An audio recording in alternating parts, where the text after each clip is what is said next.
FIFA বিশ্বকাপে এখন নকআউটের সমীকরণ মেলানোর জমজমাট লড়াই। এল গ্রুপের দুটি গুরুত্বপূর্ণ ম্যাচে আজ মাঠে নেমেছিল 4 দল। একদিকে শক্তিশালী ইংল্যান্ডের জয়রথ থামিয়ে দিয়েছে ঘানা, অন্যদিকে পানামাকে হারিয়ে বিশ্বকাপে নিজেদের আশা বাঁচিয়ে রেখেছে ক্রোয়েশিয়া। একই সাথে 200তম আন্তর্জাতিক ম্যাচ খেলে অনন্য এক মাইলফলক স্পর্শ করলেন ক্রোয়াট অধিনায়ক লুকা মডরিচ। যুক্তরাষ্ট্রের বোস্টন স্টেডিয়ামে এল গ্রুপের হাই ভোল্টেজ ম্যাচে মুখোমুখি হয়েছিল ইংল্যান্ড ও ঘানা। ম্যাচের শুরু থেকেই বলের দখলে হ্যারি কেইনরা এগিয়ে থাকলেও আফ্রিকার দলটির রক্ষণ দুর্গ ভাঙতে পারেনি।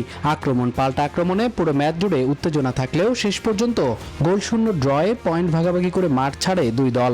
এই ড্রয়ের ফলে দুই ম্যাচে 4 পয়েন্ট নিয়ে গোল ব্যবধানে শীর্ষে ইংল্যান্ড, সমান পয়েন্ট নিয়ে দ্বিতীয় স্থানে ঘানা। অন্য ম্যাচে টরন্টো স্টেডিয়ামে পানামার বিপক্ষে 1-0 গোলের স্বস্তির জয় পেয়েছে ক্রোয়েশিয়া। তবে শুরুতেই ক্রোয়াটদের বেশ চাপে রেখেছিল পানামা। প্রথমার্ধে গোলরক্ষক দিমিনিকি লিভাকোভিচের দারুণ দক্ষতায় এবং ক্রসবারের কল্যাণে রক্ষা পায় ক্রোয়েশিয়া।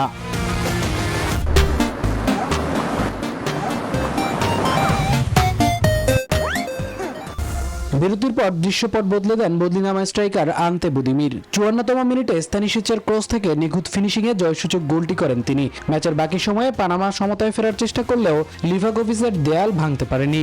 এই ম্যাচেই প্রথম ফুটবলার হিসেবে ক্রোয়েশিয়ার হয়ে 200তম ম্যাচের মাইল ফলক ছুঁয়েছেন 40 বছর বয়সী কিংবদন্তি লুকা মডরিচ। 3 পয়েন্ট নিয়ে টেবিলের 3-এ উঠে এলো ক্রোয়েশিয়া। অন্যদিকে টানা 2 হারে বিশ্বকাপ থেকে বিদায়ের কাছাকাছি পানামা।